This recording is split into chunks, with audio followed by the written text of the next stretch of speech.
जी माता पार्वती जी के कमल चरणों में के गोड़ लागतानी हमार प्रणाम स्वीकार होके। सब देवी देवता के कमल चरणों में गोड़ छू के गोड़ लागतानी हमार प्रणाम स्वीकार होके। माँ जगदम्बा भवानी के कमल चरणों में गोड़ छू के गोड़ लागतानी हमार प्रणाम स्वीकार होके। गुरु भाई गुरु बहिना के कमल चरणों में गोड़ छू के गोड़ लागतानी हमार प्रणाम स्वीकार होके। तो देखिए गुरु भाई बहिना, जैसन हमार कर्म रहेला वैसन हमके जरूर फल मिलेला। तो आज देखिए आप लोगन के बीच हम बहुते सुंदर कथा लेके आयल बानी।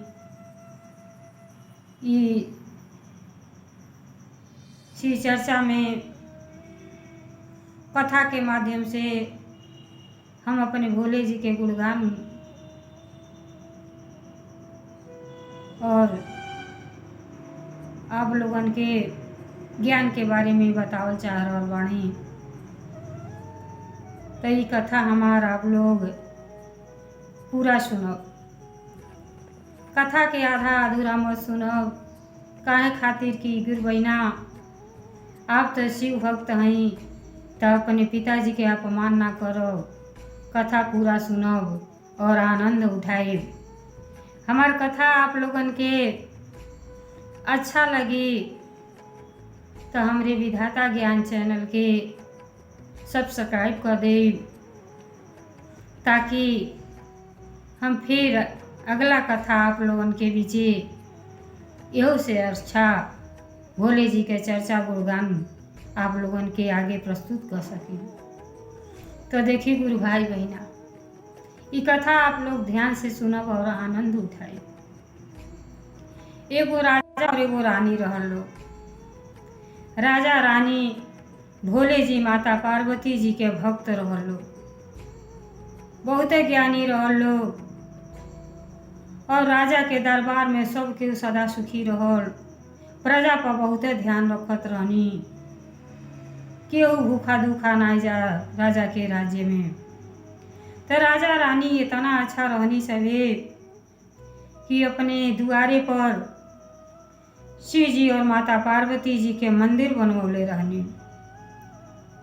तो रोज अपने राज्य के देख रेख करी, लेकिन अपने राज्य में ऐलान करवले रहनी कि हफ्ता में एक दिन अपने परम पिता परमेश्वर और माता जी के चर्चा कल जाई, गुणगान कल जाई, अर्जी लगावल जाई और सब एकजुट होके भोले जी के गुणगान गावे, कथा कीर्तन भजन सब कुछ करे सब। तब राजा साहब बड़ी सुंदर मंदिर बनवले रहनी और एक दिन सोमवार के दिने शिव चर्चा कहवाई और सब राजा प्रजा मिलके वो कथा के आनंद उठावे। तो देखिए गुरु भाई बहिना, राजा साहब तो बड़ी सुंदर मंदिर बनवले रहनी और वहाँ के राज्य में एगो पंडित रहनी। वो बहुते रहनी, जानत भर अपने पैर के तरे एक चूटी ना आवे दी कि मनुष्य के जन्म पौले बाणी तो हम अच्छा कर्म करी ताकि अगला जन्म भी सुधर जाए। वो वही मंदिर पर रहत रहनी, वो पुजारी घोषित कर देले रहनी राजा साहब। पंडित जी 25-30 साल से रहत रहनी, लेकिन कोनो शिकायत ना आवे। पूजे भी मंदिर पर पूजा पाठ करे जा, सबके ज्ञान के बात सिखाई और ज्ञान बताई। तो गुरु भाई बहिना, अच्छा साथे रहले अच्छाई मिलेला, बुरा के साथे बुराई सीखे के मिलेला। पंडित जी तो बहुते ज्ञानी रहनी, अपने मनुष्य के जन्म पौले के पूरा लाभ उठावत रहनी कि हमके भोले जी अगले जन्म में भी मनुष्य बनाई ताकि अपने परम पिता परमेश्वर के भजन कीर्तन कर सकी। तनिको संदेह नहीं रहे, तनिको छल कपट नहीं रहे, बहुते अच्छा रहनी। तो देखी राजा रानी तो बड़ी प्रसन्न रहन सब। तो एक दिन समय बीतत गई। राजा साहब के बहुते सुंदर राजकुमार पैदा भइनी। महल में खुशियाँ ही खुशियाँ आवे लगल। सब केहू आनंद उठावे लगल। जगह जगह सोहर भजन होखे लगल कि राजा साहब के घर में राजकुमार के जन्म भइल बा। राजकुमार के लालन पालन बड़े प्यार से उनके मम्मी पापा बड़े प्यार से करत रहनी और वो इतना जल्दी से आन हो गईनी कि पता नहीं चलल कहिया छोट रहना राजकुमार कहिया बड़हन हो गई ना। जब बड़हन हो गई ना तो जनता है जेकरे धन दौलत वो राजा रहबे कैनी। दूर दूर से एक रिश्ता आवे लगल। राजा साहब अपने राजकुमार के शादी बड़े धूमधाम से कैनी और जब पहले ही राती जब दुल्हन जइया आईली तो दुल्हन जब अली तो जनता है जब अपने माई दादा के घोर छूट गई रहेला तो कोनो लड़की के नींद ना आवेला। राजकुमार तो सूत गई रहनी लेकिन जब राजकुमारी रहली वो घर में टगरत रहली। उनके नींद ना आवे, अपने मम्मी पापा के याद आवे। टगरत टगरत जब अपने पति के रूम में गईली और मुड़वारी देखत अड़ी कि हीरा जड़ल तलवार टंगल बा आ बहुत सुशोभित करता, बहुत सुंदर बा। तो जब नींद ना आवत रहल तो सोचली देखी तलवार छू के तन देखी बड़ी सुंदर दुरही से चमकता। जब नजदीके गईली तलवार निकलली तो ओमे ऐसन चमक आइल, हीरा के चमक आप जनता बानी गुरु भाई बहना कि बिजली जैसे चमके लगल। और जब चमके लगल तो राजकुमारी डर गईली और डर गईली तो उनके हाथ से तलवार छूट गई और छूट के उनके पति के गर्दन पर जा गिरल। और गर्दन पर गिरले से उनके पति के राजकुमार के राजा के लड़का के मृत्यु हो गई। जब मृत्यु हो गई तो गुरु भाई बहना आप जनता बानी पहले ही रात और पति के मृत्यु हो जाता पत्नी के ऊपर का बीती। वो बेचारी डर से एकदम थर थर काँप रहल बाड़ी कि हम का कही। अगर हम कहतानी कि अपने पति के हत्या हमारे हाथ से हो गई तो वो हमार ससुर सास ससुर केहू ना मानी कि कौनो पत्नी कितना हो खराब पति होके लेकिन केहू ओकर हत्या ना कर सकेला। अब यह कुछ सोचत सोचत भोर हो गई। जब भोर हो गई, जब कुछ ना समझ में आइल तो बैठ के लगली चिल्ला चिल्ला के रोए। जब रोले के आवाज महल में गूंजे लगल तो सब के नींद खुल गई। गुरु भाई बहना तो सब केहू जुट के और महारानी के रूम में जब आवत आलो तो देखता कि राजकुमार के मृत्यु हो गई बा। जब मृत्यु हो गई बा तो उनके माँ बाप ऐसा दृश्य जब भगवान केहू के ना दिखाई देखते वो लोग बेहोशी हालत में हो गई और जनता हल्ला करे लगल। मंत्रीगढ़ जे रहल ते कहली दादाली ये कैसे हो गई, के मृत्यु कर दियल, के ऐसा काम कर दियल कि पहले रात राजकुमार के की मार के चल गई। तब राजकुमारी से पूछे लगल सब तो राजकुमारी रोते रोत में जौने और भोले जी के मंदिर रहल, माता पार्वती जी के मंदिर जौने तरफ रहल वही तरफ राजकुमारी अपन हाथ बढ़ा देली। तो सब केहू समझ गई कि लगता कि चोर हत्या को के आ इधरे भागल बाटे। देखी भगवान के लिखनी तो केहू मिटाई ना सकेला। सबसे मजबूत लाठी तो हमारे भोले जी के है, उठबो ना करी लेकिन सब पर संहार को देनी।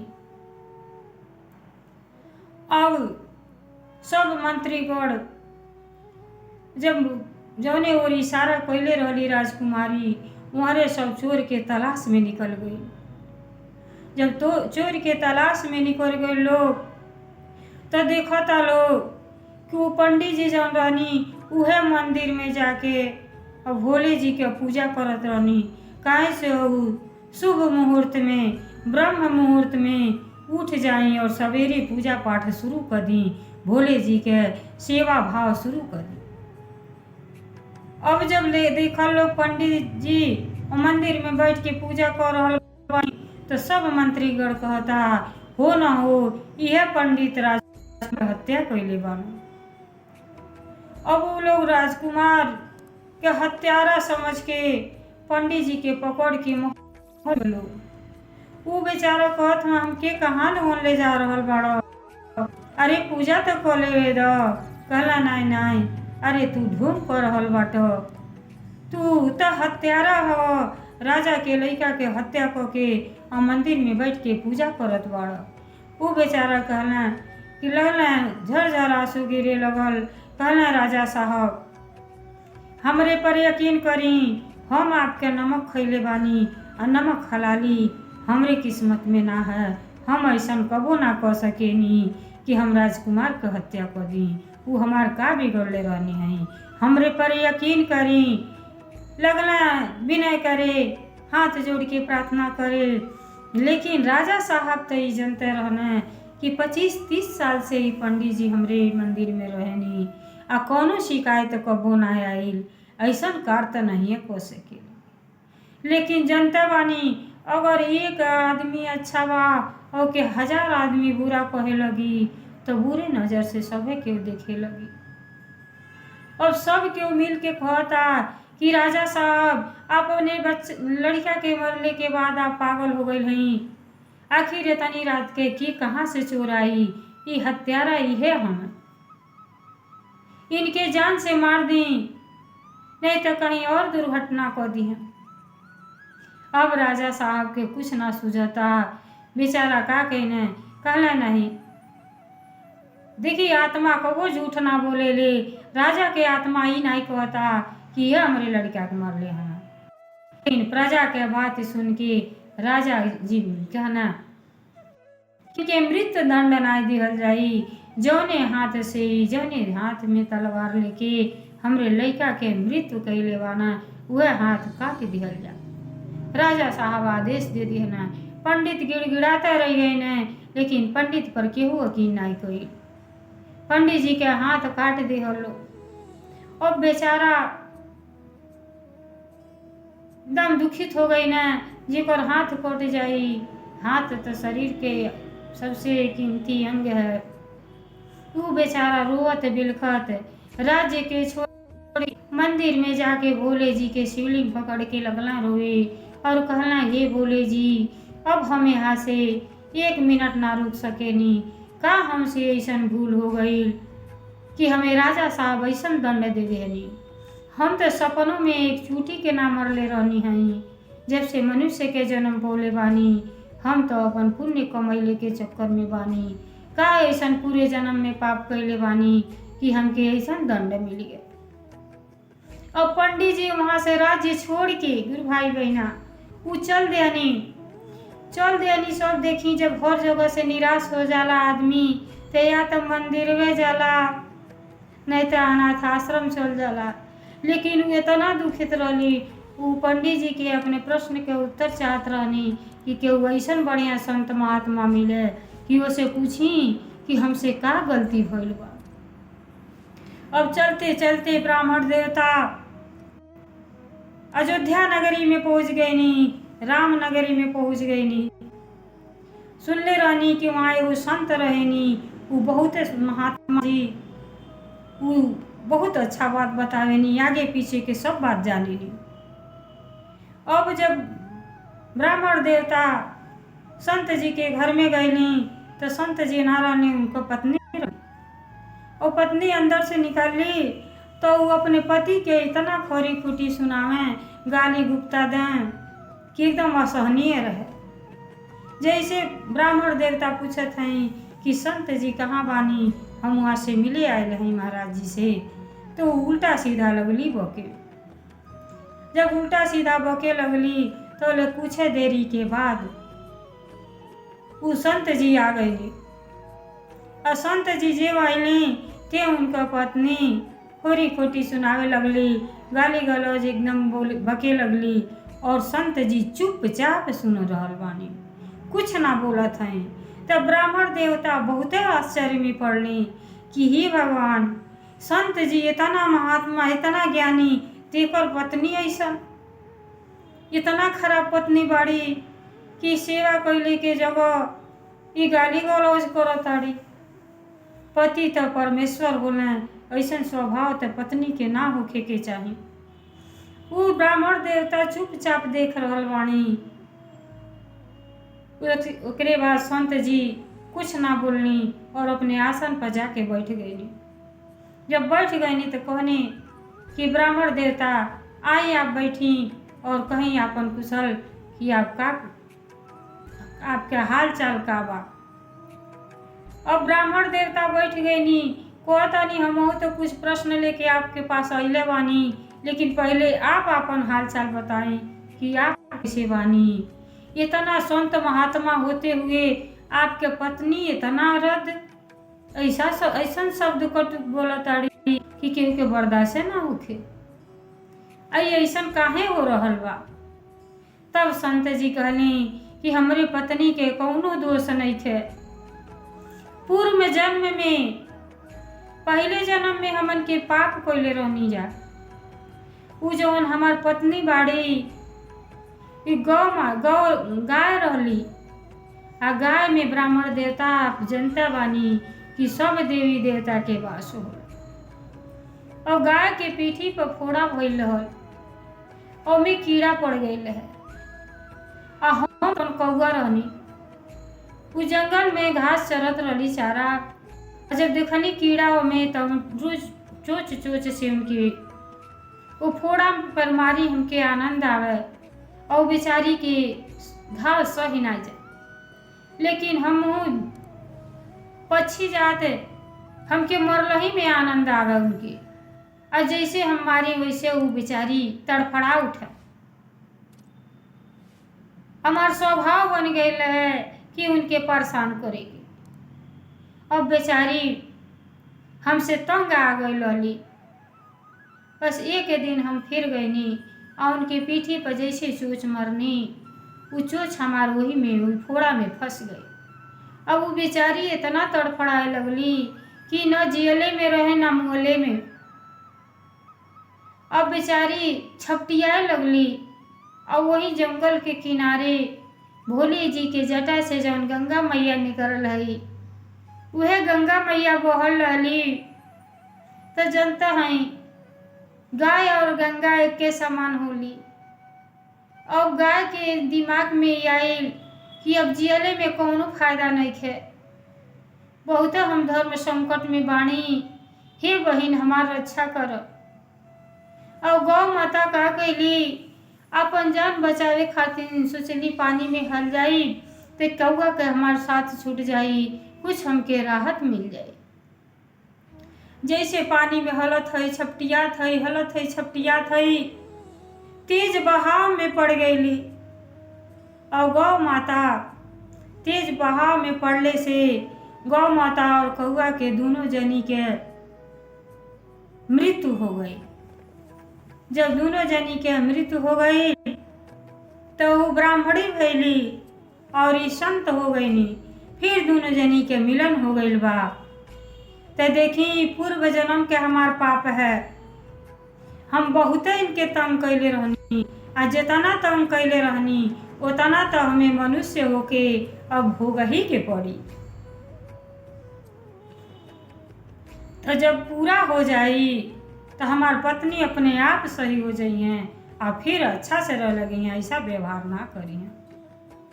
तब ब्राह्मण देवता के दिमाग में गुजे लगल कि हो न हो लगता हमहू से पूर्व जन्म में कुछ पाप भइल बा। तब वो बात समझ गई न ब्राह्मण देवता, कहला देखी हम तो जब से पैदा भइल बानी तब से पुण्य के काम कैले बानी, कब्बो कौनो गलत काम नहीं की जौने से हमके ऐसा सजा मिले के चाहिए। हमार बाँह काट देना, हम कौन ऐसा गलती कैले बानी, हमरे बारे में कुछ बताएं। तब संत जी कि देखी रौरे अगले जन्म में महात्मा रहनी, ऋषि रहनी, जंगल में तपस्या करत रहनी। और जो राजा के बेटा रहना राजकुमार उ कसाई रहना। और जौन कसाई रहना और जौन गैया रहली उ जौन राजकुमारी रहली। तब जब गैया के कसाई मारे जात रहना, हंसुआ हाथे में लेके दौड़ावत रहना, उनके जान से मारे करतीन। वो बेचारी अपन जान बचा के जंगल में भागे लगली। अब भागत रहली तो रौरे अगवे से उ क्रॉस भइली, अगवे से गईली और पीछे से कसाई दौड़ावत रहना। कहलन महात्मा जी इधर गाय आयल है, लेकिन आप तो प्रण कैले रहनी कि हम कबो झूठ ना बोलब आ कबो बोलबे ना करब, कैसे पूजा में लीन रहनी आप। लेकिन आपके हाथ ना मनलस। जैसे वो पूछना गौ माता और आप इशारा कर देनी, आपका दहिना हाथ उठ गई। जब दहिना हाथ उठ गई तो जो कसाई रहना वो सोचना हो न हो गैया इधरे गई बिया। तो देखी गौ हत्या कईल तो बहुते पाप है गुरु भाई बहिना। और इशारा कईल, खाली इशारा कैले से वो महात्मा के पाप लग गई। पाप कर में देखले से उतना ही पाप लग जाला। वो हाथ उठा दिया ना और उधर कसाई दौड़ा के ना गाय के हंसुआ से मुड़ी काट देना। आज जैसे कटना वैसे जंगल से बड़ा शेर निकलना और दहाड़ते हुए अला और कसाई के गाय के दोनों खा गई। दोनों जनी के मृत्यु हो गई। जब मृत्यु हो गई तो वो राजकुमारी भैली और कसाई जब रहना वो राजा के लड़का राजकुमार हो गई ना। तो पूर्व जन्म में लोग पाप कैले रह। तो पहले राती अली तो उनके नींद ना आवे। जब नींद ना आवे तलवार उतरली, तलवार में से ऐसा चमक निकलल कि राजकुमारी डरा गई और तलवार हाथ से छूट के और के गर्दन पर जाके गिर गए। राजकुमार के मृत्यु हो गई। तो ये केहू के गलती ना है। आज जवन गौ माता के इशारा कैले रहनी वही के वो हत्या लग गए, पाप आपके लग गई। तो में राजा आपके हाथ कटवा दिया। तो केहू के दोष नहीं है। जौन पूरे जन्म के पाप रहेला तो वो तो मनुष्य के भोगही के पड़ला, चाहे कितना ही दिन लग जा। गुरु भाई बहना देखी हम कोनो काम करीला तो समय लगेला। खेतवे बोईला तो 6 महीना के बाद काटेनी, तुरंत तो मिलेला नहीं लाभ। तो वह चीज है। देखी पूर्व जन्म के बाद तो ला कि हम का कहनी। लेकिन गुरु भाई बहना देखी हम आप लोगों से यह रिक्वेस्ट करतानी कि अगर मन बोले बाणी गुरु भाई गुरु बहना तो भोले जी के शिष्या बन जाई और पिताजी के गुणगान करी कि सारा संकट पाप दूर हो जाला। माता पार्वती जी भोले जी से कहनी कि सबसे मजबूत लाठी केकर होला। तो देखी गुरु भाई बहना यही कथा के माध्यम से भोले जी माता पार्वती जी के सारा कहानी के रहस्य बतौले बानी कि कर्म का फल तो जरूर मिलेला। भोले जी के लाठी तो ऐसा है कि सारे पापियों के संहार करे वाला उहे हैं, सारे पाप के धोए वाला उहे हैं।